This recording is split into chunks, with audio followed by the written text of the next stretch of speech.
What's up, guys? It's KB. Make sure you subscribe to the Underground Sports Philadelphia YouTube channel. Click the bell icon down below so you don't miss a single video from us. And thanks for tuning in to another video from Underground Sports Philadelphia. Now let's get into it. Philadelphia, baby, you're going to love it. Best sports fans in the world. Actually, the worst, but that's what makes them the best. What is going on, OTB Nation? Welcome into episode number 334 of the award-nominated, honorably mentioned, number 9 NCAA ranked, and of course viewable on YouTube, Outside the Box podcast, the official lacrosse podcast on the Underground Sports Philadelphia podcast network, bringing you everything from PLL, NLL, NCAA, and this week we will certainly touch on the women's Unleashed since they are in full swing. And we are proudly presented by Shootout For Soldiers, who we'll talk about in just a minute. But it's KB and Deej coming at you. And Deej, we are on the horizon of your inaugural Baltimore weekend. Couldn't be happier. I am literally so happy. You're going to the Mecca. Never been. And there's a first time for everything, right? Like, I don't think y'all understand how much better a place Baltimore is about to be now that I will be able to say that I visited. That's just it. You may get the Deej stamp of approval. I still have to be there and experience it, but I don't foresee anything going wrong. I mean, genuinely, Baltimore is one of my favorite cities in the United States to visit. Like, I thoroughly enjoy Baltimore so much. I think it's one of the most underrated cities. It gets a bad rap for all the, nonsense headlines and everything. I think every city has their issues, but I genuinely think Baltimore is one of the most fun cities to visit. And like, there's so much to do. The food scene, which no free ads, Jimmy Seafood. The boys are having a boys' night out on Saturday night. We're coming for you. Can't wait to see you. How you doing? Keep it moving. Very excited for the OTB squad dinner at Jimmy Seafood. Deej gets his first Jimmy Seafood experience, which, hey, we're a lacrosse podcast. What does Maryland do? Lacrosse, crab cakes, Jimmy Seafood. You want to sponsor the boys? We are open for business. Very much open for business. I'm a crab cake guy. But very excited. I can't wait for you to try their crab cakes, bro. I'm so excited. I'm salivating just talking about them. I don't even know, like, do I just want to get crab cakes like over a bed of rice? Do I want to get a burger with a crab cake on it? There's a lot going through my mind about seafood right now. It is amazing. Hey, plus, there's history with OTB. Is somebody going to have like crab stuff at the game? They typically, I would love to just walk by a tailgate and just grab a crab cake and just the fun part about Baltimore, they typically have food trucks in the end zone, and Ooh. Jimmy Seafood is typically one of those food trucks as well, to which I tend to double dip. I go for the big dinner day one, night one, day two, I treat myself on the way out. That's not a bad idea. Yeah, it's pretty good. Pretty good. Very excited. Plus, OTB has a ton of history with Baltimore because that fancy schmancy logo that you guys see everywhere, I kind of made it in the Johns Hopkins University stadium, Homewood Field Stadium's press box there. So, little ties to Baltimore there everywhere we go. But before we get into everything, make sure you guys are following us on the socials at OTB LaxPod across the board.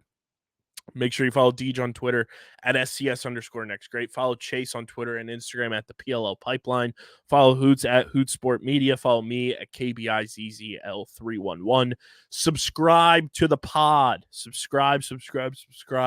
It really does help when you guys subscribe on audio, whether it's Apple, Spotify, wherever you get your podcasts. It goes a long way for helping the show continue to grow, helps more people find Outside the Box and everything we're doing here at Underground Sports Philadelphia. So be a friend, tell a friend, leave a 5-star rating and review. And of course, subscribe to both the Underground Sports Philadelphia and Outside the Box podcast YouTube channels. YouTube.com/@Underground Sports Philadelphia is where you get full video episodes of this show every single week and full video episodes of every show on our network, including our Olympics podcast, like the Flame and Olympics podcast, which Deej has appeared on multiple times. Not the last time he'll appear on it either. So definitely go check that out. And that is where you get full video episodes of OTB every single week. Smash the like button, ring the bell icon, leave a comment down below. We are at 820 subscribers. Let's get to 1,000 before the PLL championship game. That's what I'm setting it at, Deej. That's the new goalpost movement, is 1,000 subscribers before the PLL championship game on September 15th. I think that is extremely doable as we sit here on August 1st and record this bad boy. Let's make that happen. And of course, subscribe to the OTB YouTube channel, which is where you get more outside the box podcast and lacrosse centric content. It's youtube.com/@OTBLaxPod. Subscribe over there as well. And like we mentioned, we are proudly presented by Shootout For Soldiers, who have an event this weekend as well, Deej. They are going to be in Virginia for Shootout For Soldiers Virginia. So definitely check out all the information for that. If there's ways for you to volunteer, get involved in Virginia this weekend, if you're not going to be in Baltimore for PLL.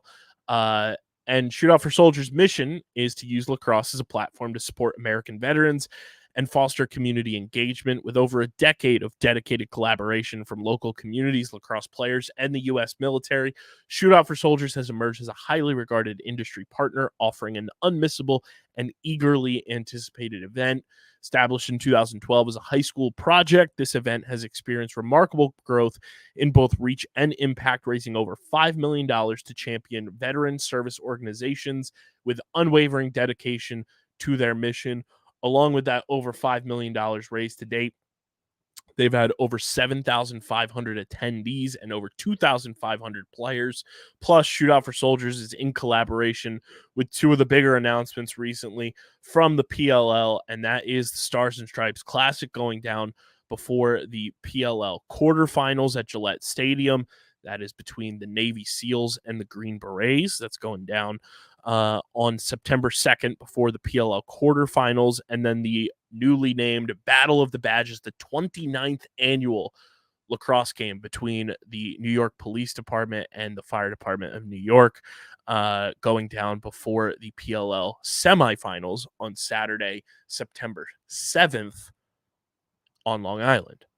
Bunch of fun stuff going on. All that information is linked in the description.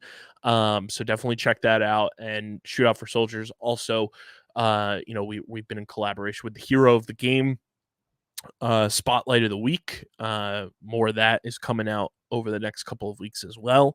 So definitely stay tuned for those, plus a whole bunch more from us and Shootout For Soldiers to come over the next couple of months that you won't want to miss out on. So big thank you to Shootout For Soldiers for being the presenting sponsor of the Outside the Box podcast. I'm wondering, I would assume so, since Alexis is from Baltimore. She should be in Baltimore this weekend. Link up with the homies. We'll find out. Yeah, for sure. And Baltimore tends to bring out a lot of the celebs too. So we'll see who's going to be in Baltimore. But before we get to Baltimore, Deej, we got to recap San Diego. Redwoods Homecoming Weekend. I got to say, off the rip, tip of the cap, kudos to San Diego and to California as a whole. The crowd was amazing.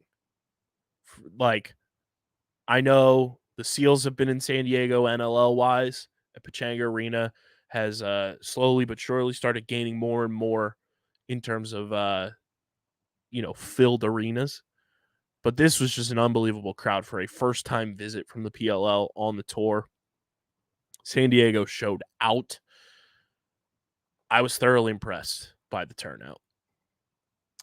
Yeah, from what I'd seen in terms of viewing on TV, it's very different than being there.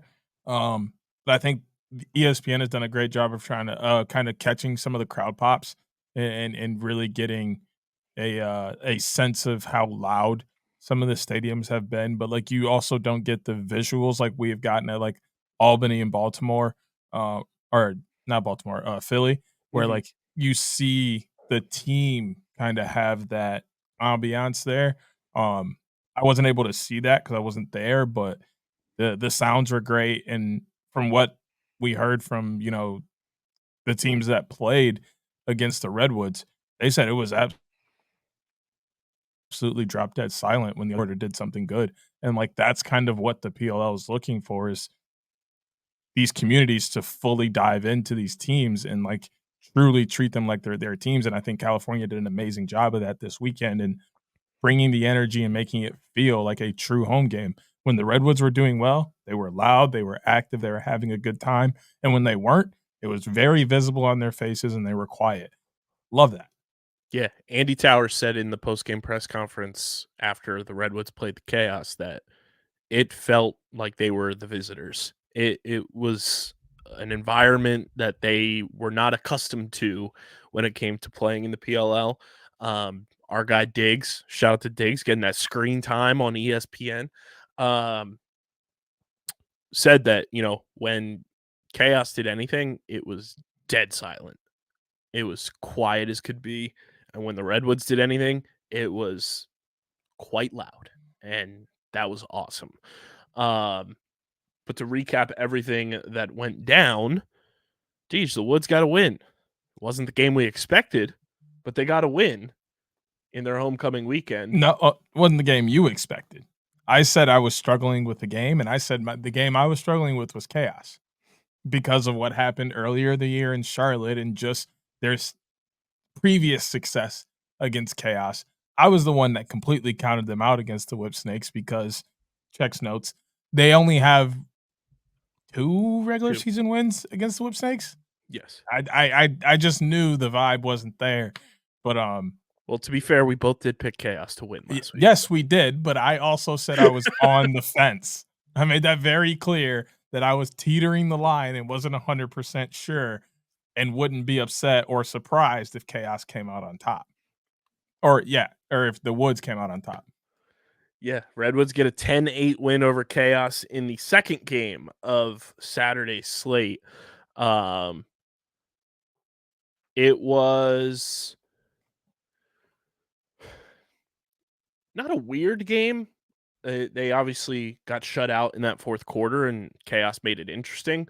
But I would say early on, the Woods played well, but they also didn't relinquish to Chaos early on like they have in the past against teams where it's they get off to a 2-0, 3-0 start and then just crumble. They kind of stayed level-headed and consistent until that fourth quarter where the offense kind of just went silent and the defense let up some goals. Chaos was crawling their way back in.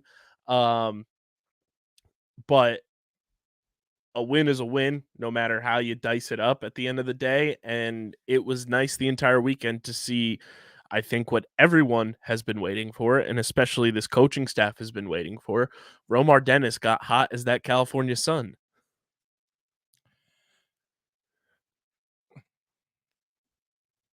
I don't want to sound like that guy. Oh boy, here we go. But we were talking last week about certain guys. I think we were talking about Colin Heacock, who we'll talk about a little bit later in the show, how he hasn't been as effective as people thought he would be. And I'm like, he's a dodging guy. He has to get started with the dodge, and he's not getting the ball to do so. But I also brought up a couple other guys in that manner, and Romar Dennis was one of those guys. And then all of a sudden, he gets opportunities to dodge this week, and he scores a bunch of points. Not trying to say I should be coaching in the PLL or I know what I'm talking about, but this isn't the first time this year or this season, let alone in my time on OTB, where I've said something here, it's been done and it's worked out. So just saying, I don't think it's a coincidence. I just think it was a matter of him finally getting an opportunity to play his game and it's showcased. So I'm hoping the Redwoods, Coach Nat, Coach Grant Jr., allow him to continue to have opportunities to dodge and set himself up. Because if he starts going, as you saw, they either pull him or they start sliding to him early, which only opens up things for the rest of the team. Let him get a couple shots off. The worst that happens is he gives up a couple solid saves and the goalie's a little warm. Or he misses the net completely and you chase it and you re-attack from down low with RP3 or Ryder. I don't really see any negatives to allowing Romar Dennis to play Romar Dennis lacrosse. I do think the big takeaways for me this weekend with the Redwoods, though, this was the best 2-game stretch we've seen from Brian Tevlin. He was all over the field this weekend and looked like the Brian Tevlin that I think everyone has wanted him to look like. Even Ryder Garnsey said that after their loss to the Whips. He said Brian Tevlin was probably our best player this entire weekend. I saw a tweet this weekend that I kind of agree with. Brian Tevlin is the Woods' best player. If you look at this season, nobody has played better lacrosse on that team than Brian Tevlin. I saw that tweet too. From top to bottom. I did say Jared Connors with like a word because I think he's like 1A. He's been fantastic. If there's anybody that I am throwing up against Brian, it's Jared Connors. Jared Connors has been fantastic. My thing with Brian is he's doing like more. Like Jared is there and filling that top LSM role the way he should. But when somebody goes down, Brian Tevlin is the guy they ask to go up, no matter the position. We need face-off. Tev, get out there. We need a pole. Tev, get out there. Oh, one of our offensive mids went down. Tev, you're playing O-mid now. Like, he's been doing that all season. We got to give him the same respect we give Ian, Ryan Terefenko, Zach Currier, etc. Hear me out. Here's the top 4 best players, no particular order whatsoever, for the Redwoods this year. Tell me if I'm wrong. Tev, Jared Connors, TD, Westberg.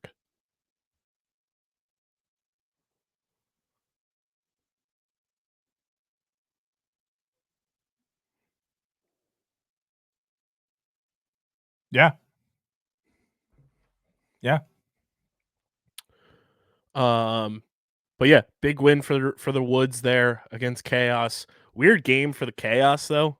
On the other side of things, my guy Shane Knobloch continued building off his game winner in Fairfield and looked fantastic. Led the team in points, hit a 2-piece. Shout out to South Jersey right there, baby. Hey, can we just say like 2 pieces were flying this weekend?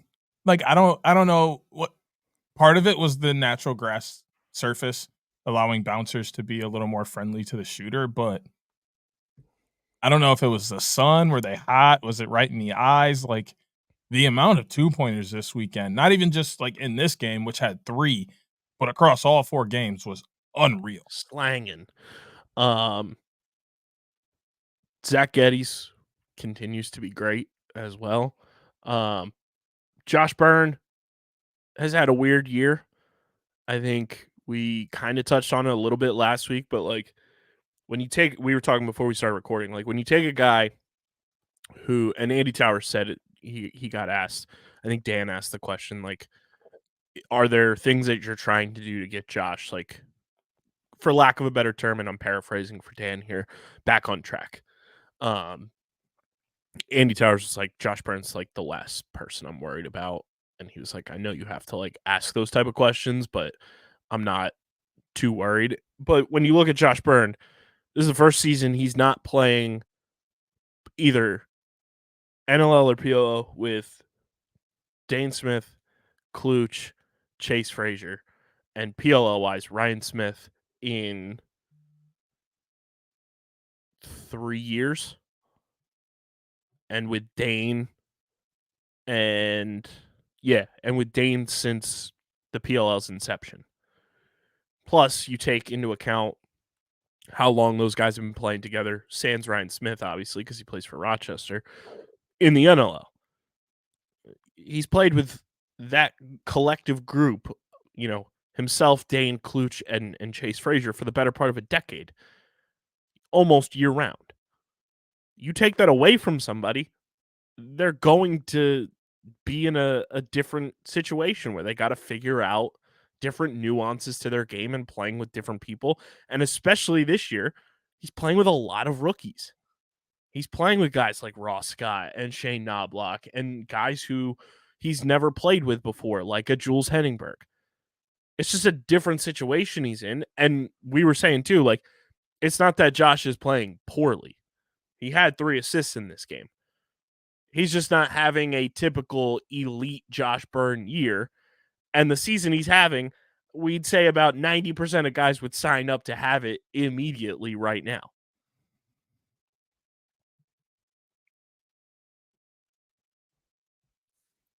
Hear me out. This may be a plan by him and the Chaos coaching staff,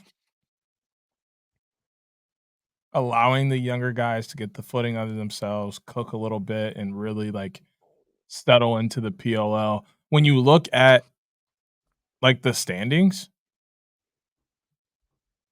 it's kind of in their favor, right? Like the Woods are the Woods. Denver coming off another really bad season. Nobody really knew what to expect of them, but weren't expecting them to be better than Chaos. And they haven't been so far, right? So I think a lot of this comes back to the fact that they're kind of free to do those things. They're 3-4. If they win a couple of they win 2 of their next 3 games, they're in. Yeah. And honestly, they might get in winning just 1. Because you look at the Denver schedule, they have the Woods. So naturally, one of those 2 is knocking the other one out of the scenario. They also still have their homecoming doubleheader. And then they have their homecoming doubleheader, which has Maryland, who's starting to play really good ball, and then Carolina. If Carolina is able to beat Denver, they have 0 problems there in terms of getting jumped in any kind of way. And it's all just about score differential and kind of keeping that afloat. Exactly. And honestly, this week,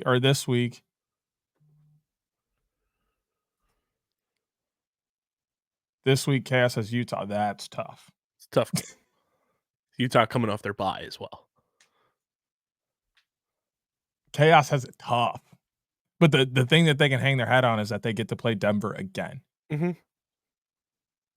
Yeah, like and they're banking on the Woods kind of having a little excitement because the Woods beat Denver, and then Chaos beats Denver.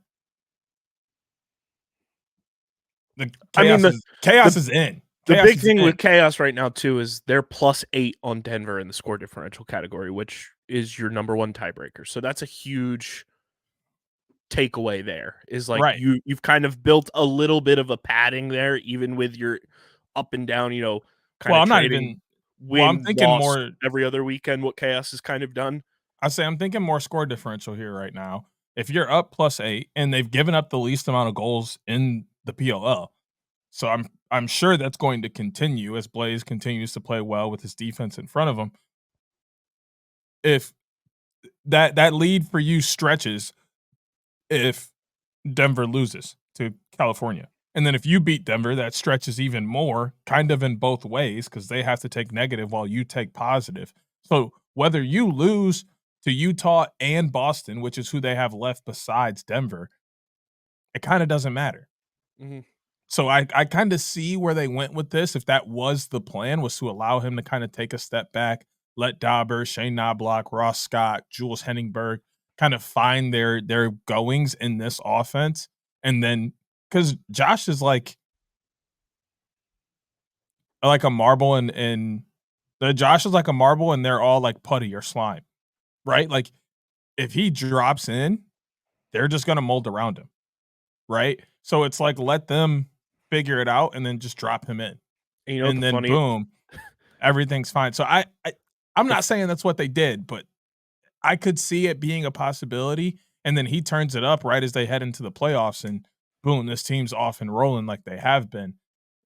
I just wouldn't count it out. I just think it's like everyone had like these lofty expectations for Josh coming off of his unbelievable NLL season, winning an MVP in the NLL and winning a championship again back-to-back years, and just the way he was dominant in the playoffs for the Bandits, that everyone was coming in with that recency bias of seeing what Josh had recently done. And it's like, oh, like this is like Josh's team now. Like he's going to be able to be the focal point. And, it's not a lot of, for lack of a better term, like sharing the ball with other guys who are going to take away from, Josh being dominant. And not that that's what they did before, but that's how some people think.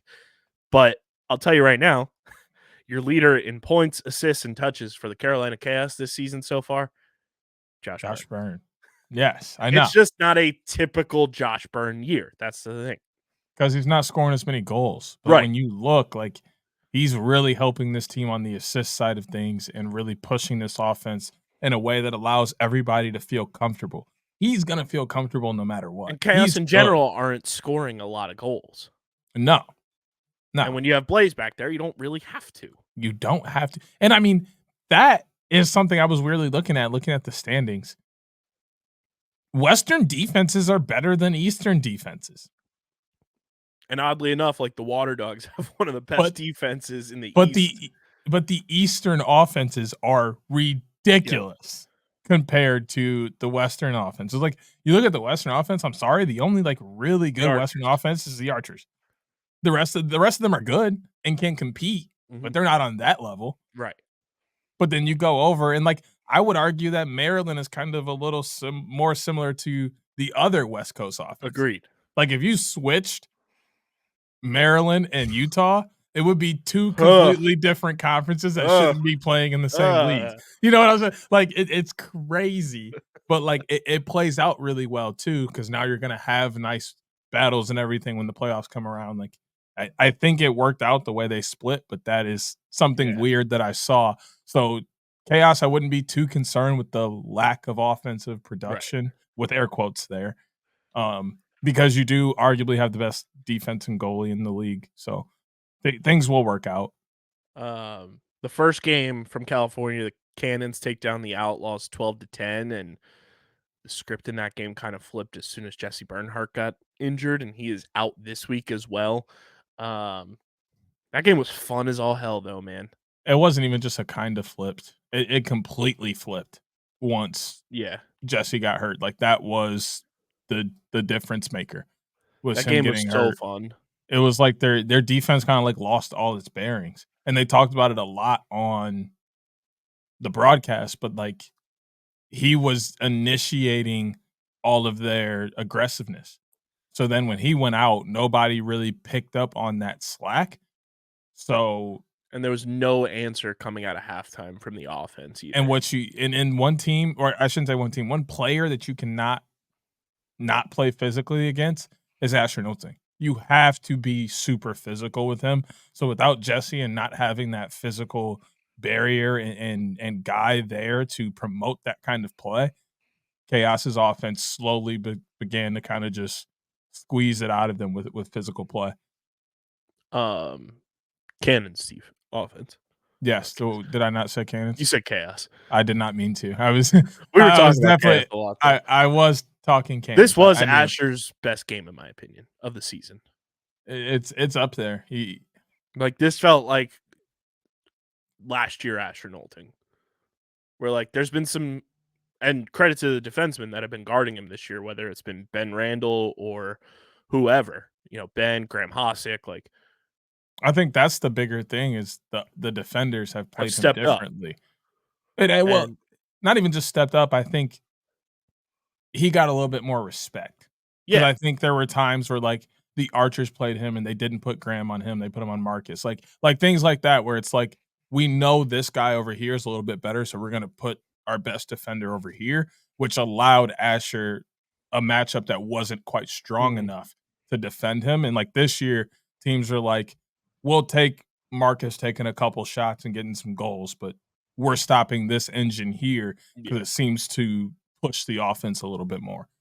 But this definitely felt like 2023 Asher Nolting, which was fun to watch. Vintage MLL matchup as well. That was pretty cool to see that all go down. This was also, in my opinion, Ethan Rawls' best game of the year. Like, he was fantastic. Really enjoyed like watching him go out there and play like LSM of the year candidate Ethan Rawl. It's so weird with me with like defense and LSM with like their best games, because like, for example, his like, presence was felt is what I mean by that. Like, he was like all over the field. He's making plays. Like, I know what you mean. I know what you mean, but it's like a guy like JT Giles Harris is like the perfect example of a guy that like doesn't really show up on stat sheets, so it's hard to label his best game, but his best game is arguably every game because His he's best just game's the next one. it literally, like, he's silently always doing what he's supposed to do, even though it's not on the stat sheet. Like, offense is pretty simple. Like, you go out, you move the ball, you get a bunch of assists and goals. It's one of your best games, or if not the best one. Defense, you could have a game where you pick up 6 ground balls, but it's arguably your worst game. Mhm. But because you had 6 ground balls, people are gonna think you were just, like, out there balling. It's like, no. Maybe that guy was just standing still and the ball popped out to him 5 times, and then he had 1 gritty ground ball. Like, defense is more about the actual way you play. So, but go on with your point about Ethan, who was Oh, no, I'm just it was spectacular. great game from him, like, very enjoyable game from him, and Cannons clinch a playoff spot. Um, and they're going to the dance, and that's, what we talk about all the time. Just get in the dance, and they're in. Atlas are in after they, escape the Waterdogs. I genuinely don't know what happens at halftime in that Waterdogs locker room. I don't know what is said at halftime or what is not said at halftime in that Waterdogs locker room. But god damn it, something's got to fucking change with their halftime approach, because that has become a very common denominator in why the Waterdogs are losing games. Is they just look like a totally different team in the third quarter all season long. Dylan Ward was terrible to start this game. Like, there's no other way to put it. You start 0 for 5 against a team that is on a historic pace offensively. You can't do that. And he just looks so unprepared. And then our guy, Matt DeLuca, not that Dylan Ward's not our guy, he's a friend of the program, but our guy Matt DeLuca comes in and starts off saving 7 out of 8 and at almost 89% save percentage. And it's like, if you started Matt DeLuca in this game, you win. The Triple D fan club was going insane. We were living it, loving it. I mean, of course, it was, and we talked about this, and I think I saw a tweet too. At this point, there's no harm in starting him the rest of the year. Yeah, you have There's nothing to lose. Nothing to lose, everything to gain. Except a couple more games. That's the only thing. Nothing to lose. Nothing to lose. That's the only loss is that you would. That's the only loss. Once again, just more games. Once again, nothing to lose, more to gain. Yeah, Tons to gain. More to honestly. gain is the next curse in the Infinity Stone Gauntlet. All I'm saying is, the season ain't mathematically over. You need some help, and you got to help yourself a lot this weekend. You need Denver to beat Maryland.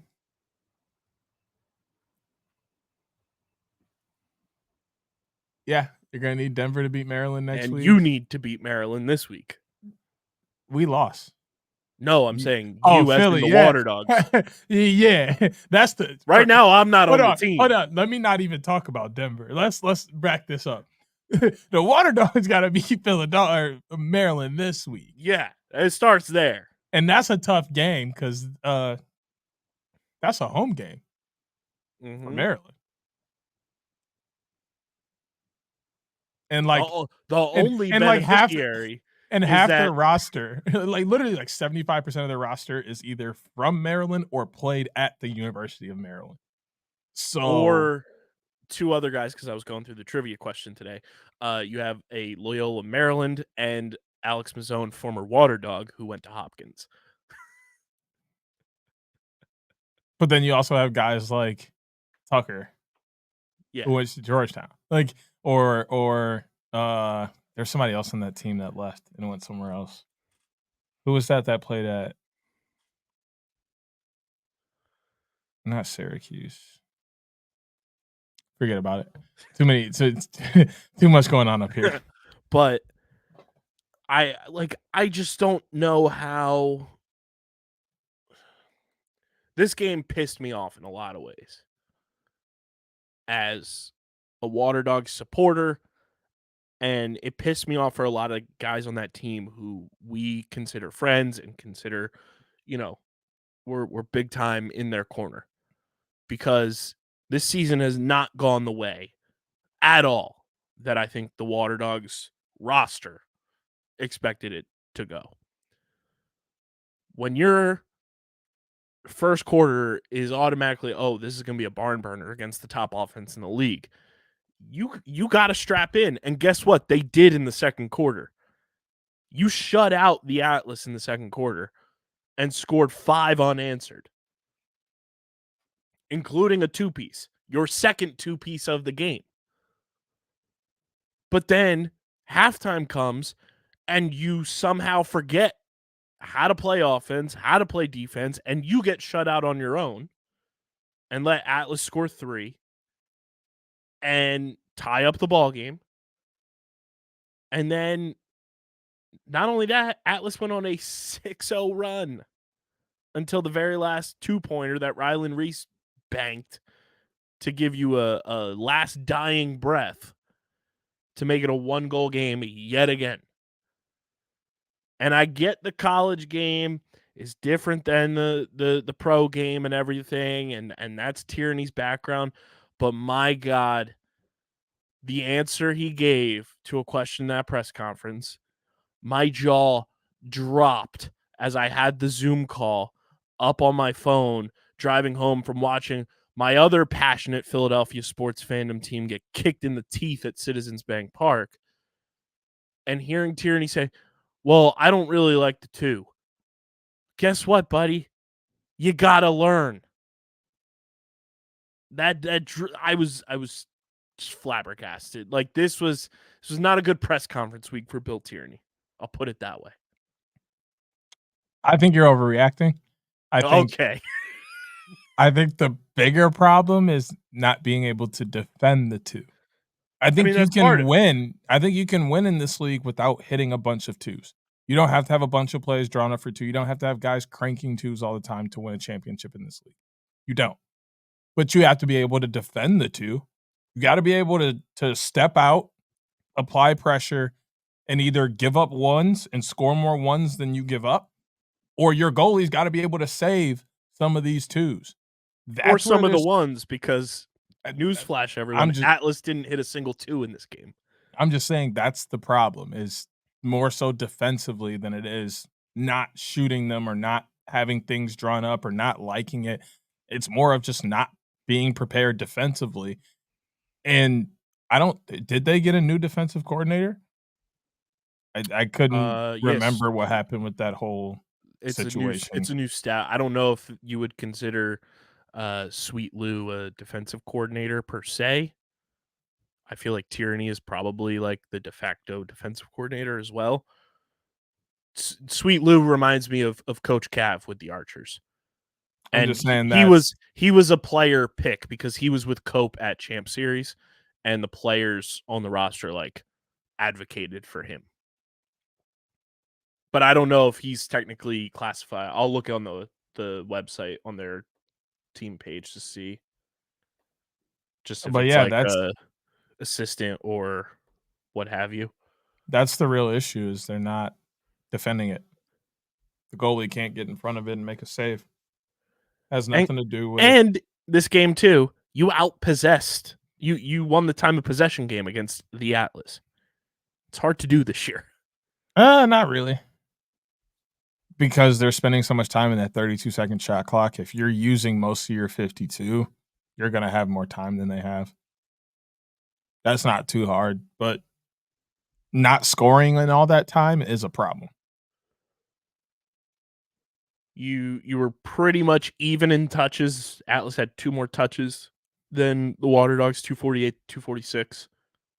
Atlas outpassed them 184 to 178, so not too drastic of a difference there either. Cause turnovers, you're even. But the turnovers, again, were an issue. Self-inflicted wounds. 2 more turnovers is not an issue. That's even. I 2 gotta more find 2 more turnovers is even. I gotta find the tweet, though. At this point, it comes down to the fact that DeLuca saved their save percentage.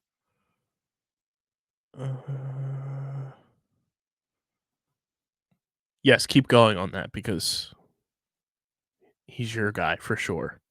I And mean, I thought he played fantastic. He didn't even just save it. Like, he was the whole save percentage. Dylan Ward didn't have a single save. He had a 0% save percentage in the game.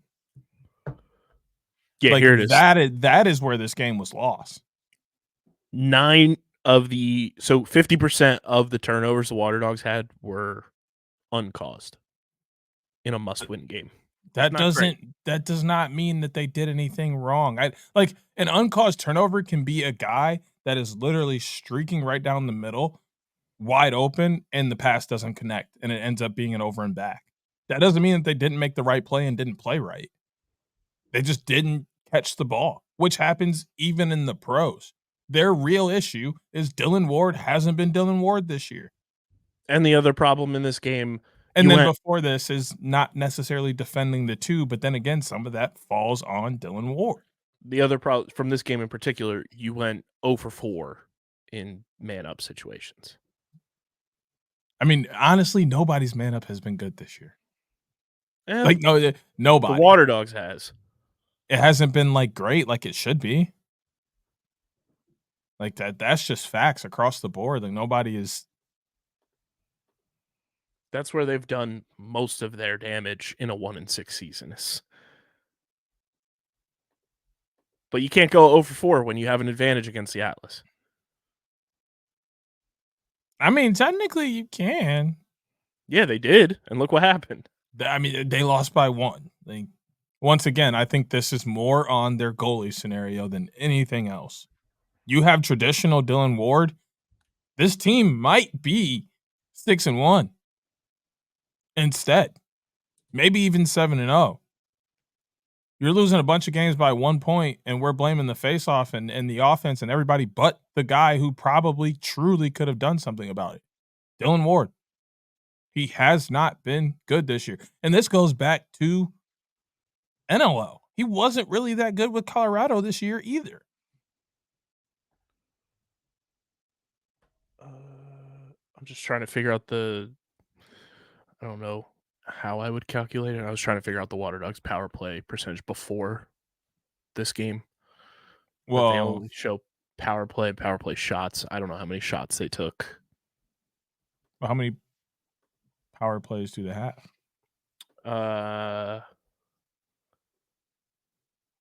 They have 6 power play goals, and they are 30%. And I'm assuming the stats website is up to date.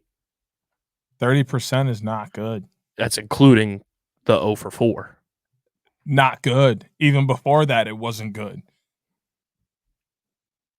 0 for 4 doesn't just magically drop you to 30%. Like, they were already near 30%. Just like everybody. Like, the man ups should be scoring 60, 70, 80% of the time. Maybe we could drop that into the 50s because we're talking about the pros and there are good defenses and good goalies. But they should be winning a majority of the time. I mean, the best power play percentage this year is Atlas, obviously, at 47.4. Everyone else is below 40%. Garbage. Like I said, nobody's power play is doing good. That's not that wasn't a call out to like just Philadelphia. That's everybody. Like, it's been bad outside of Atlas, but like that's expected. You can't give 6 guys that can move the ball that fast time and room. I just don't know why they're showing on the stats page power play shots versus like opportunities or like number of power plays. But I digress. The Waterdogs' pitiful performance in a must-win game. Just can't have it. And the season of dread continues. And we hate to see it. It's just getting crazy. So, and I thought I was pessimistic. Like, Jesus. You have a shot at the playoffs.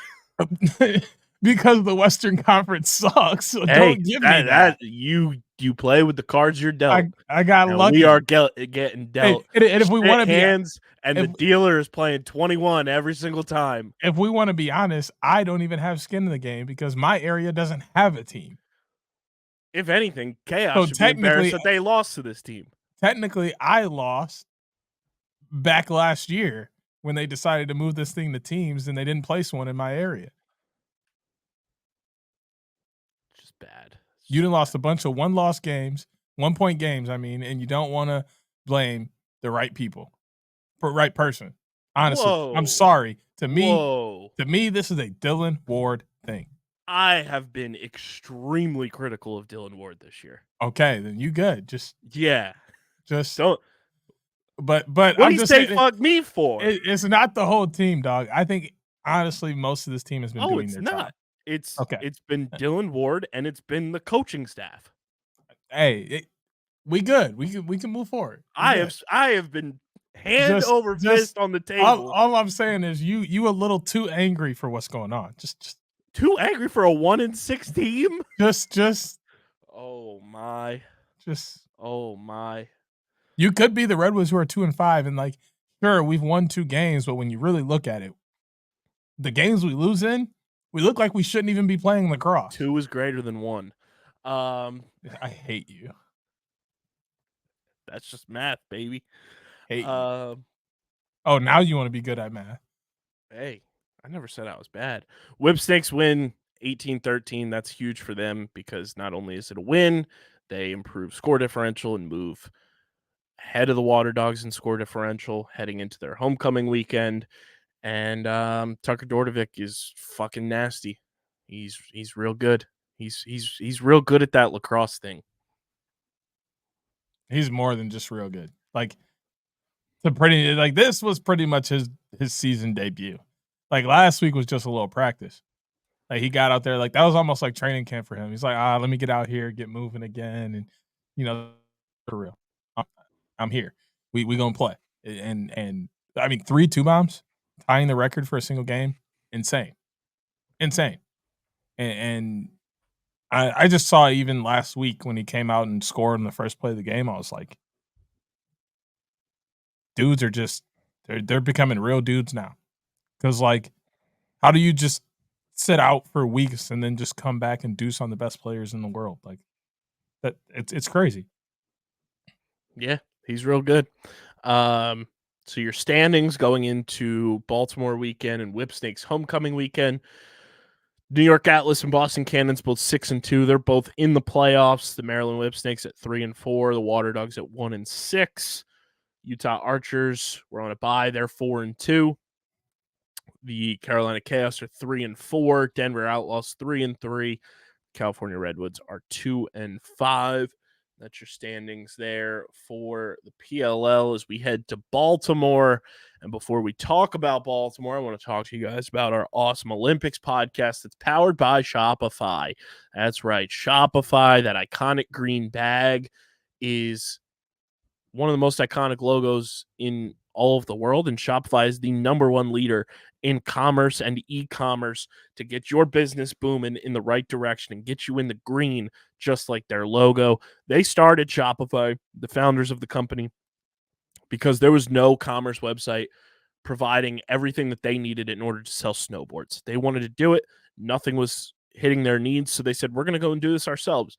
And now they are the #1 global leader in commerce and e-commerce. Whether you have a brick and mortar store or you're selling things online, you should be doing it through Shopify. If you're a YouTuber and you're doing things on YouTube and you're in the YouTube partner program, link your storefronts with Shopify. It is the best way to bridge that gap and sell your products to your consumers. Click the link in the description. Get your business booming in the right direction with Shopify. And big thank you to Shopify for being the presenting sponsor of Light the Flame, an Olympics podcast presented by Underground Sports Philadelphia. And Shopify is where all of your favorite Underground Sports Philadelphia personalities are coming together this summer to discuss, banter, and break down the 2024 Paris Olympic Games. unbelievable turnout so far in terms of people listening and watching the show. So join DJ, myself, Stephen McAvoy from the Get in the Hole podcast, Casey and Owen from F1 Underground, Christian from Streamer Season, and we're working on getting some guests as well as things roll along in the 2024 Olympic Games. Click the link in the description, hit that subscribe button wherever you get your podcasts, and big thank you to Shopify once again for being the presenting sponsor of Light the Flame and Olympics podcasts, a project coming to you from Underground Sports Philadelphia.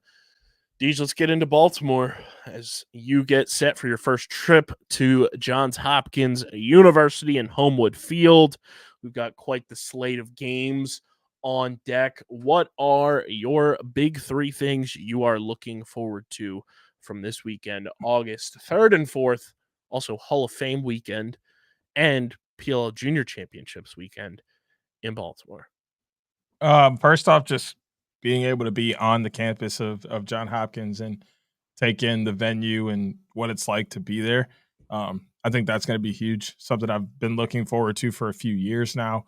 So yeah, I'm really excited for that piece. But as far as games go,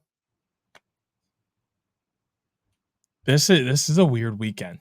Obviously, I'm super excited for Denver, California. I think the winner of this claims the last spot on that western side for the playoffs, and leaves the other one kind of on the outside looking in. So that's my game of the weekend. I think a lot of other people might find some of these other games to be a little more exciting, but that one for me is like do or die for the Redwoods. They win this week, they're somehow squeeze into the playoffs this year, probably get a first round bounce, but I feel pretty comfortable about them making a playoff appearance if they're able to win that game. But yeah, that's the big one I'm looking forward to. Philadelphia and Maryland is obviously going to be an exciting game because of the two teams and the way they play and their passion playing against each other, but also the implications of what's going on. The only team that Maryland could be jumped by in terms of not making the playoffs would be Philadelphia. So this gives them a chance to squeeze any hope that Philadelphia has in getting into the playoffs completely out of things. Philly is clinging on, hopefully with everything in them, which means they're going to be bringing passion and energy. I think it's a great way to open things up for the weekend. So for that to be the first game, I think is going to be awesome, and really looking forward to how they set the tone for the week. And then I am actually just really excited Lacrosse again in person. I haven't seen them play since Philly. Yes, Philly, because they just had to buy this past week. So just really excited to get out and see them in person again and kind of watch Tom Schreiber, Connor Fields, and that crew go to work against a chaos team who I do want to lose because we could use some more help on the West.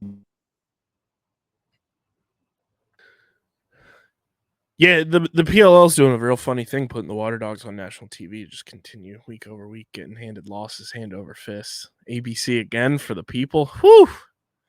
I mean, can you blame them when the Waterdogs are only losing those games by one? You want to put good games on TV. It's brutal. I mean, it's no different than most Philly sports that play on. Oh, fuck you! I'm just saying, the Eagles are the only one that seems to win when they're on TV. So. And I thought you were my friend. I am. I love Philly. You just stabbed me in the back right there. Golly. I'm just saying, you guys are talking about the Waterdogs and how you're supposed to pump this team up. You just tell them they're just like every other team you love here. They're good, but they make you so angry. I don't see why you're having any problems with this. The Waterdogs are perfect for Philly. You said this better than 1-6. You said this 1,000 times over, and they just keep fulfilling that prophecy for you. It's fine. They'll have a really good season. Did I tell you I saw Cope in Fairfield? Yeah. God, I miss him. He looks so like rejuvenated and full of life too. I was like, you lucky bastard. Yeah, he probably just chilling. He looked great. Just full of life and he living life. clear skin. Had them flip-flops on. Nothing like it. Maybe that's what I'm missing, a pair of flip-flops. I should get a pair of flip-flops. He had the Jason Kelsey ones. Are we talking like the slides, or Oh, do no. you have on some traditional Them flops? thongs. I think I need to get me a pair of them, bro. Dan Orlowski had a pair. Like, he's glowing and showing. Like, I think it's my turn, man. That's what we call dogs on a leash. Whoa. Relax. You know what? I'm keeping my toes put up. I'm just gonna wear socks with mine. I mean, socks on. That's taking the dogs on a walk on a leash. But you got them things off. You letting the dogs roam free. It's like they in the back. No. Wearing like the thong flip. That's the dogs in the backyard. You just letting the dogs out in the backyard. They're restricted. In terms of games this weekend, I'm excited for the it's a rematch game from Philly's homecoming weekend, so we'll see how that bounce back. Waterdogs, I believe they posted all time or 5-2 against the Whips in the regular season. So like that plays well for them.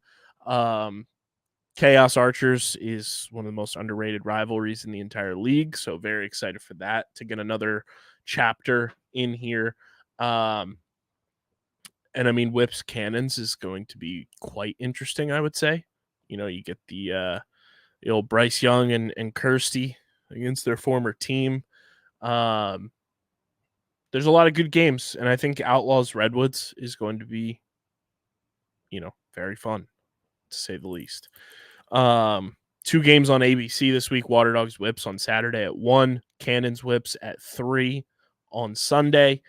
And before we get into the picks, I think we do have to talk about this. Colin Heacock threw out the first pitch at the Orioles game, ceremonial first pitch. And I know it's like, cool, whatever. I think this is what the granting home cities to teams does. You're getting a Maryland native in Colin Heacock throwing out the first pitch at a major 4 sports team in his home city for the team that he plays for as well.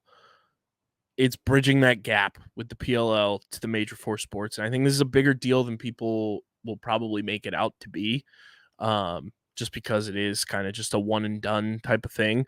But the fact that you had a PLL athlete throwing out the ceremonial first pitch at a Major League Baseball game is a big deal. And I think we need to store it in our back pocket and use this moment as something it's one of those things on the timeline of when you tell the story of the PLL and everything that that was a moment that helped, kind of bridge the major 4 sports together with the PLL. And even on such a microcosm of a thing, in the grand scheme, it is getting somebody in front of thousands and thousands of people's eyes who may not have known who Colin Heacock was before. I mean, that and it's very similar to AT and Blaze doing their thing with the canes and the horn. Like, the more output you can get of lacrosse in front of people who don't know is better. And the more you can lean on teams that are in your area, the better.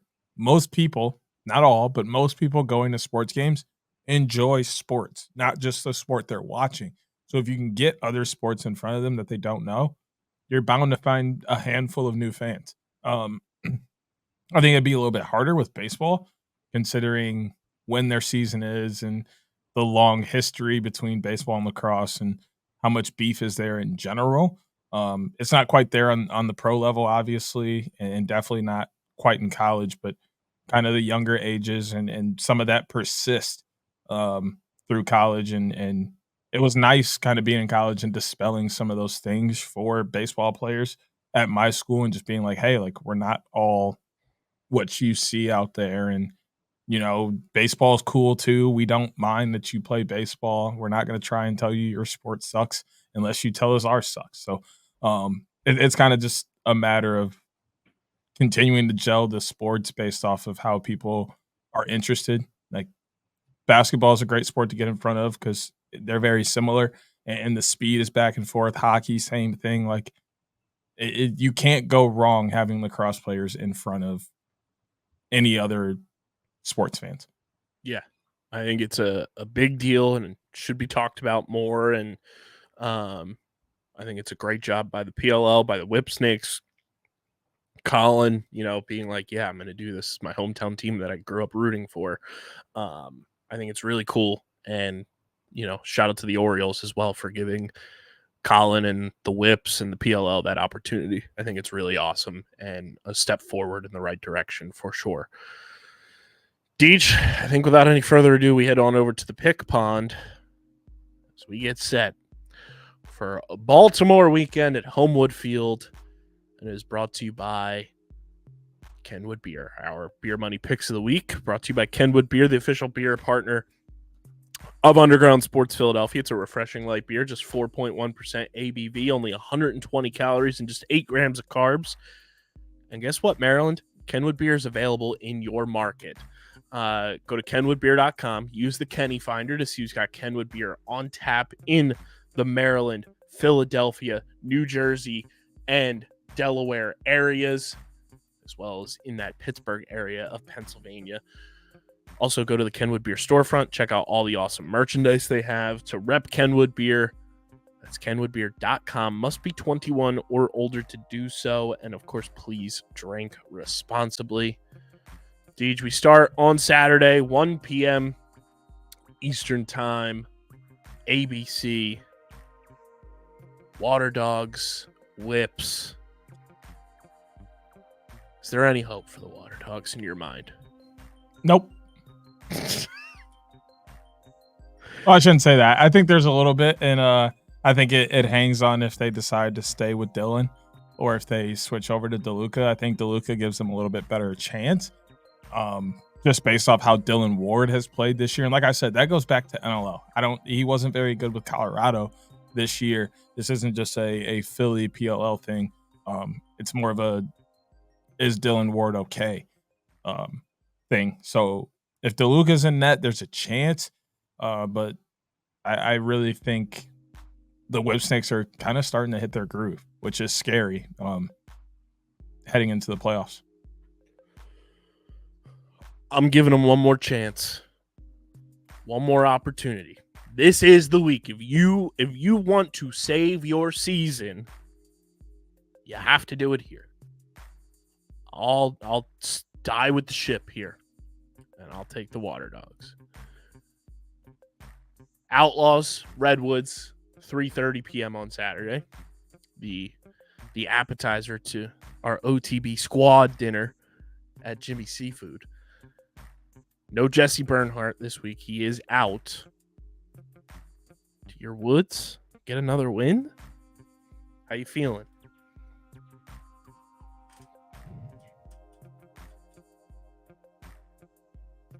I really don't know. This one is interesting to me because the last time these two teams played, Rob was absolutely beasted on and erased by JT Giles Harris. 0 points. That was only like the third time he's ever been held scoreless in his entire career. Man has over 600 points. But what happens with matchups? How does JT Giles Harris approach this game? Even if he is, say he is guarding Rob, is he a little more amped to help without Jesse there? Do they move him to go play someone else? Who's going to guard Westberg inside? Lots of questions. But something concerns me about this Outlaws offense that makes me lean that way. I'm going to go with the Outlaws. Yeah, I'm with you. And I think it's because the Outlaws offense just has more consistency from their threats and versatility right now. And we lost to this Outlaws team before they had Eric Law. Yeah. the offense is only better this time. So we'll see if the Redwoods can navigate through a Jesse Byrne heartless defense and figure things out. But right now, got to go with the Outlaws. Then we move to Sunday at 3 p.m. Eastern time. It's the Boston Cannons, the Maryland Whipsnakes on ABC. I don't care that they clinched a playoff spot. They're playing ridiculous lacrosse right now, and they're 1 2-pointer away from setting the single season record in 2 bombs made by a team. Their offense is nasty. It's a revenge game for a cursed brother. You want to talk about curse of the week, Maddie Nest? I'm going with the Cannons. Boom squad. No other words. Then we go to the nightcap. ESPN Plus, Carolina Chaos, Utah Archers. Archers coming off a bye. They're well rested. They look good going into their bye. I see no reason for them to look bad coming out of it. Give me the Archers. As he does that with a Chaos hat on. Bows up, baby. I don't have an Archer's hat. Maybe that's what I'll buy this weekend, an Archer's hat. That is something I do need as well. I'm definitely getting that tortilla this weekend. I know I've been saying that all season, but I'm actually on it. I'm on that. So there are our Baltimore picks of the week. I'm dying with the ship and taking the Waterdogs. Deej has the Whipsnakes. We both have Denver. We both have Boston. We both have Utah. And those are your Kenwood Beer money picks of the week for Baltimore. Brought to you by the aforementioned Kenwood Beer. You brought it up. I do want to touch on it.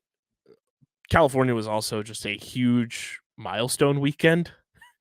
Rob breaking all types of records. Jack Kelly moves into 14th all time in saves. Just want to give those boys kudos. And Rob truly didn't care about either of them in true Rob Pennell fashion. Hey, but that goal was pretty good. I don't even think I got to say which one I'm talking about. It's pretty good. I think everybody know what Rob goal I'm talking about. It's pretty good. Pretty good, bro. Bro, that was nasty. Pretty good. That's what pretty good in this octave means. Bro, you should have seen me like trying to figure out how that's even possible. Like I was literally sitting there like with my hands like I swear, like I can't. You haven't seen Rob in person since Philly. He's very tan, and I think in his off days, he's just on the golf course, but he has a lacrosse stick in his golf bag because this is now back-to-back weekends. He's hit that, like, backwards, like, mini golf putt shot, and I'm just like, he's got to be putting with this lacrosse stick and just doing it all types of ways and all types of angles. I don't even know. I don't know how he flipped his arms like that. I've been trying since then, and I still. It literally looks like he's playing mini golf and just like putting his lacrosse stick like. But like his body was like his body was facing the complete wrong way. I just gave up after a while. It's the Spanish question mark. It's upside down.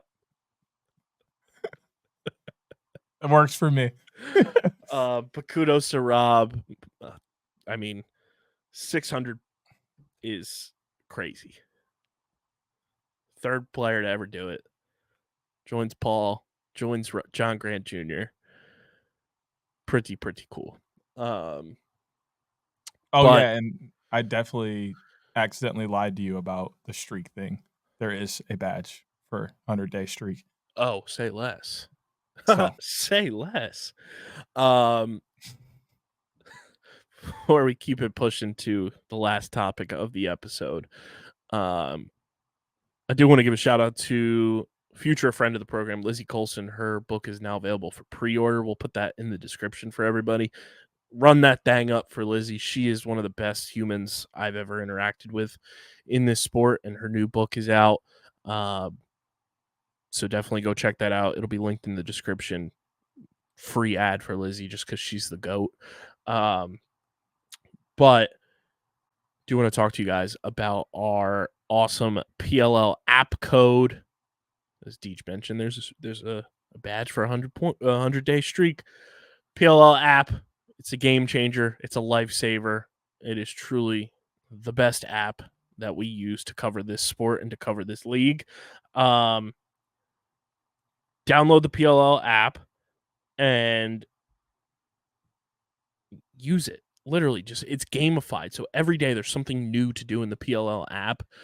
Join our OTB fantasy group. Dude, who you got for fantasy this week? I should have brought this up earlier, but who do you got for fantasy? Let me pull it up. Going with Bergie. I think he's been cooking this year, and he's bound to get one, maybe two. I had to go with Holman again. He's been balling this year. And Holman at Homewood. And I had a couple sneaky picks. Nick Rowlett has truly struggled this year at the faceoff stripe, so I think Sis has a chance to really catch flame, and to only grab him for 15 coins, I thought was amazing. And then I got Trey Leclerc for just 24 coins as well. My name Trey. I got a lacrosse game today. Just with the back and forthness of Chaos Archers and how fast both teams play, he's going to have some opportunities in his play style. So I thought for just 24 coins, that was a little bit of a steal. Zach Geddes at 14, I thought was a steal as well. And then I picked up Tucker Dordovic in the first game.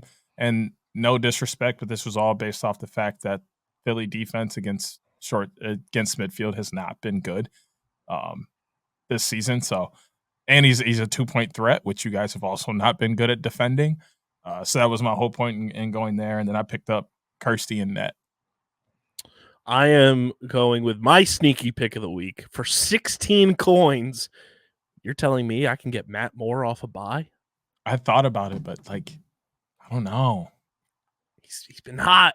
He's been finding his footing. I like it. I'm riding with Matt Moore. I'm also rocking with Fieldsy this week for 39 coins.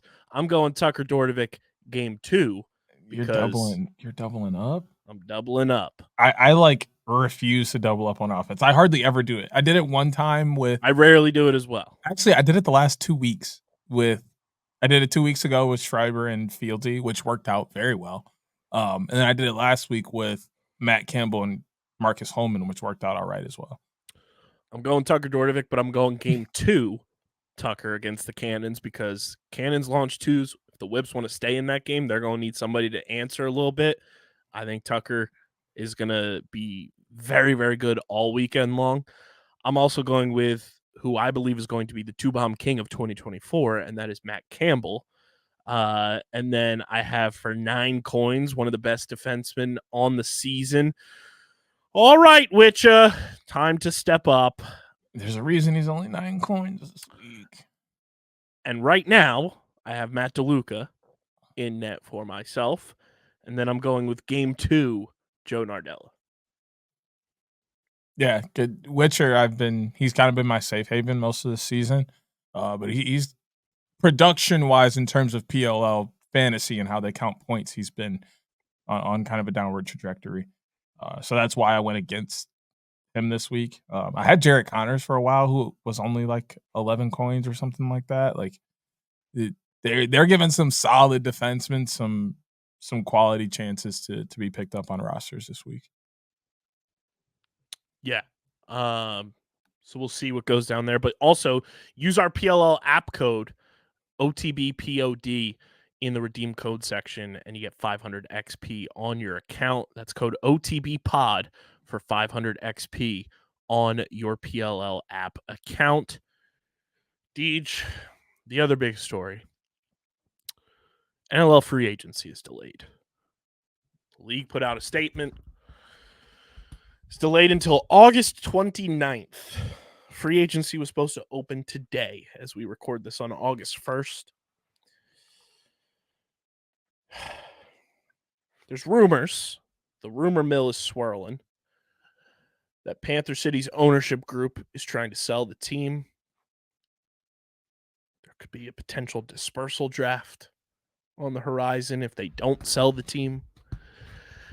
And I got to say, this is a bad look for the NLL. This is a bad, bad, bad look. Number one,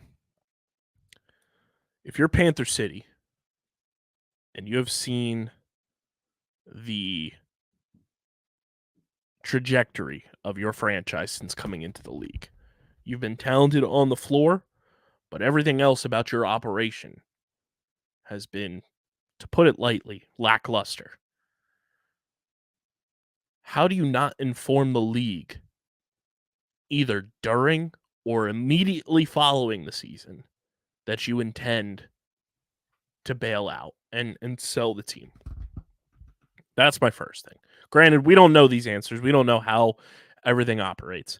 But that's just me as a sports fan and seeing how other sales of sports teams have worked in the past. Number 2, a dispersal draft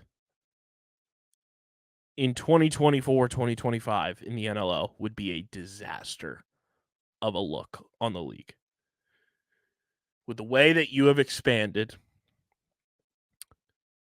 it shows you put more on your plate than you felt like you could.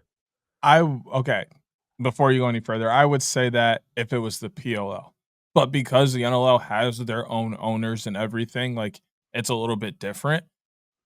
And I would say because Panther City is such a new team, like they just expanded there a couple years ago, very different than if Calgary, Saskatchewan, Toronto was to fold. A team that's kind of been above it, like Buffalo, a team that's been around for a little bit. If they were to fold at this point and need a draft, a dispersal draft, a lot different than Panther City, which can easily be chalked up to, hey, the league wanted to try something new with owners that wanted to get into the game. It didn't work out. It didn't work out, so they're moving. Versus, oh shit, this team that has been selling out arenas for 20 years can't do it anymore. That's bad. You know, that's my it's piece so bad far. It may change either way you cut it. as you go further. It's bad either way you cut it. Just optically having I that don't occur is Yeah, but just I not don't think good. but I don't think it's as bad when you're looking at expansion. Like, oh, an expansion team that you just put out in a couple years ago didn't work out. That's the issue. That's not Is but that's not that bad because when you look at the league, it's a league that has owners. It's like expanding the right. NBA and then the new NBA team doesn't work out. Okay, that's not that bad. These new owners tried a new market that doesn't work. Let's pick the team up and move it to another market. It's Not that bad. bad from the jump with this team in particular. Because you put them in a market that's non-traditional. Sure, you want to try it, and I don't blame them for trying it. You failed from the beginning with Panther City Lacrosse Club overall with the marketing of the team, with the lack of community involvement with the team, with just everything optically that goes into an NLL team in particular. It was failures across the board from everything outside of the actual games. Team is very talented coach. You've made the playoffs. That's great. But everything else that goes into the team, from ownership to marketing to being in the community to growing, to use that term, grow the game, has not been there. And you look at a team like the New York Riptide, who are now the Ottawa Black Bears. To salvage this, these Panther City owners need to either relocate, because I think that's on the table from the rumors that have been swirling, is that they just relocate, but they stay as the owners, or you sell the team to somebody that keeps the team going. I think a dispersal draft is like beyond disastrous, because not only would you then eliminate a team from the league, obviously that eliminates potential jobs for a lot of people across the board, and it's going to happen if you relocate anyway, so it's bad there. But also, I was talking to Hoots about this. It's like, if a dispersal draft happens, you go back to even number of teams, your whole plan of like this unified standings that you rolled out last year, does that go up in flames? Not that that's like a huge deal, but it's just like there's no consistency pattern for your fans to kind of like follow along with, where you like laid out this new format for your postseason and just your overall standings in general for your league. And then potentially, I'm not saying this is happening, but it's like, does that happen?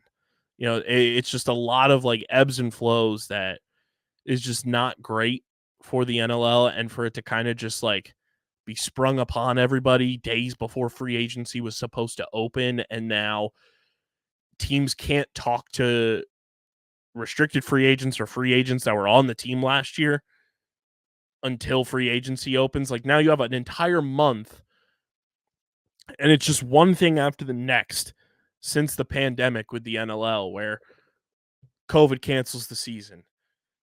Obviously, that's a huge thing. It makes total sense that it happened.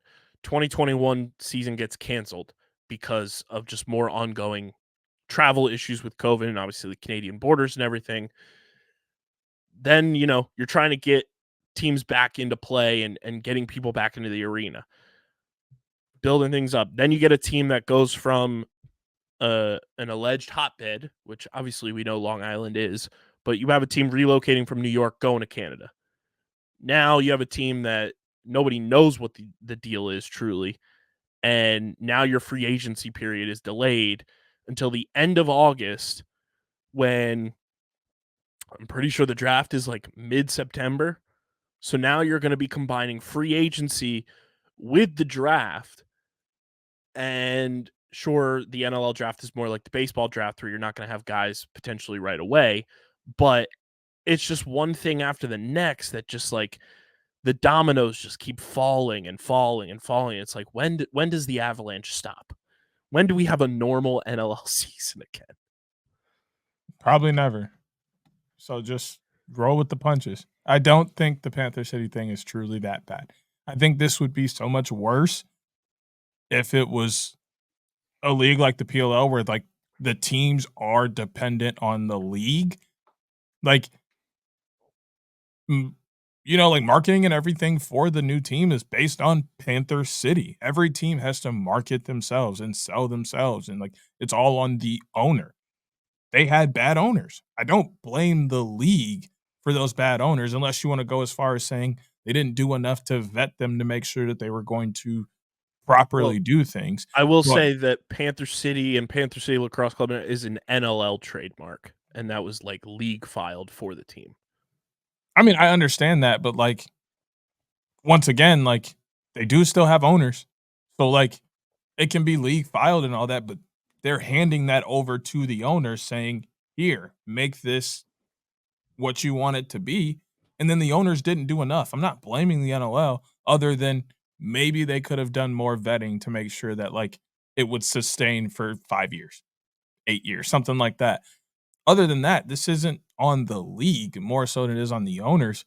And honestly, I think this would be so much worse if this was a truly established team that has been around for a while, that has a bigger fan base, because that shows that the league isn't doing well. If you can't get your known teams, like I couldn't imagine this happening to Colorado, Toronto, Buffalo, uh, Calgary, Saskatchewan, Vancouver. It happens to one of those teams. Now we want to start sounding alarm bells and asking if there's a problem with the league versus a problem with an individual team and their owners, because that truly screams box lacrosse is losing something, when a team that has been popular for years on end and isn't losing games. Like none of those teams are in a position where people don't want to go to their games because they're losing, except maybe Saskatchewan and Vancouver a little bit, but even they have gotten great crowds out. So that is where this, in my opinion, would be a true issue. I think the rest of it is just clunkiness that should be expected from a league this size, in my opinion. But it is frustrating knowing how long the NLL has been around, that it shouldn't be this way. It's also just bad because now you have a team that has made the playoffs the last 2 seasons, potentially, like, not potentially, they allegedly are in limbo right now, and that's just frustrating. I think, just as somebody who wants to see the league succeed, seeing a team that has been successful on the floor getting potentially dispersed, or whatever it may be, like, that's obviously worst case scenario. It just sucks, and hopefully something gets figured out. But it sucks that free agency is delayed because obviously that is delaying guys getting money in their pockets and delaying decisions for guys overall. And it's just another thing to the list of frustrations. And there's obviously a big ramification because the Philadelphia Wings have not hired a head coach yet since Paul Day stepped down as head coach and just became the full-time GM and not doing double duty. There's a potential rumor swirling around there that if a dispersal does happen, that it's because the Wings could be waiting for that to hire a head coach because they could make the offer to bring Tracy Kelusky back to Philly.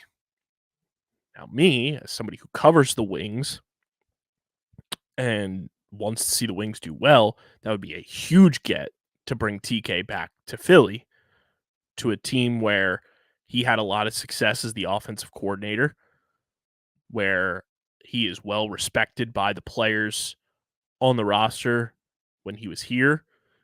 There's obviously a lot of new guys as well since he was last here.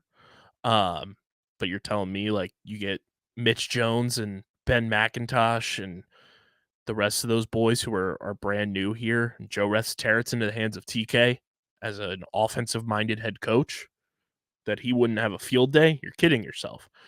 TK was also very beloved by the fans. You know, the Wings do their meet and greet after every game, and TK was always making the rounds with fans, so that's another huge boost. That's a huge thing to kind of just monitor and keep an eye on, that if, you know, worst case scenario, Panther City does a dispersal, keep an eye on TK coming back to Philly, because it is, I hadn't given much thought to it, but it is interesting that the Wings have not hired a new head coach yet. Well, I mean, they're not in a rush now either. Right. And they probably and honestly, I'm sure they knew this before we did and weren't in a rush because they knew things were going to get pushed back. So they're handling some other more pressing issues. There's a lot that goes into that decision. So obviously part of that is maybe getting TK back, but I think part of it is also just wanting to do things the right way and not rush into any decisions. Yeah.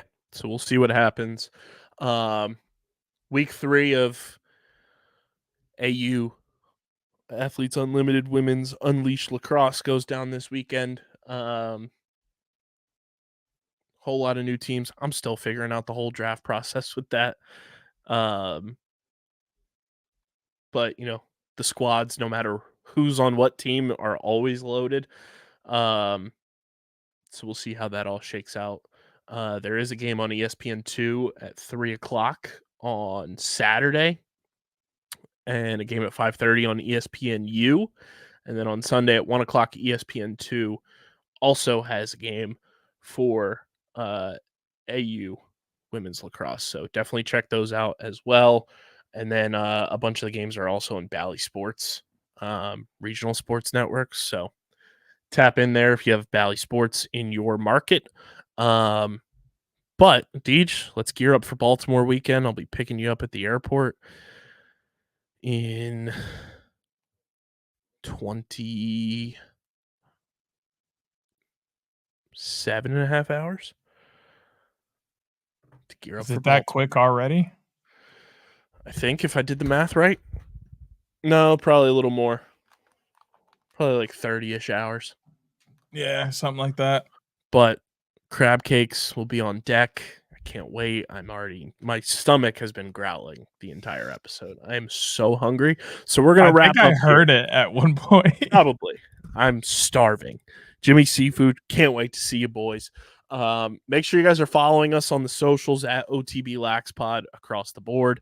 Follow Deej on Twitter at SCS_NextGreat. Follow Chase on Twitter and Instagram at the PLL Pipeline. Follow me at KBIZZL311 and KBIZZLE11 on Instagram and Threads. Subscribe to the pod, Apple and Spotify. Subscribe to the YouTube channels at Underground Sports Philadelphia, at OTB LaxPod on YouTube. Get your merch, phiapparel.co. Use code Underground for 10% off your merch orders. And of course, this show is presented by Shootout For Soldiers. Shootout For Soldiers Virginia weekend this weekend. So tap in for that. Link is in the description. And of course, if you are going to be at PLL quarterfinals or PLL semifinals, get your tickets for the Stars and Stripes Classic and the Battle of the Badges.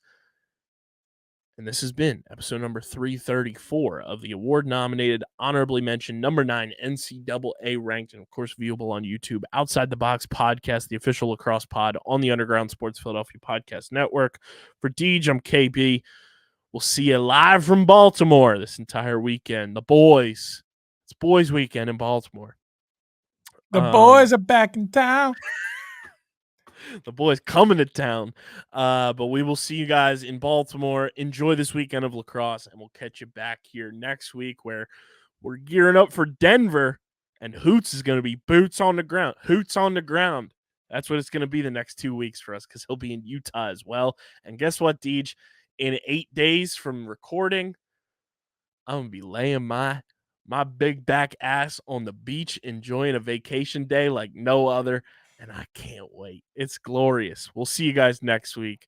We're getting the heck up out of here. Peace.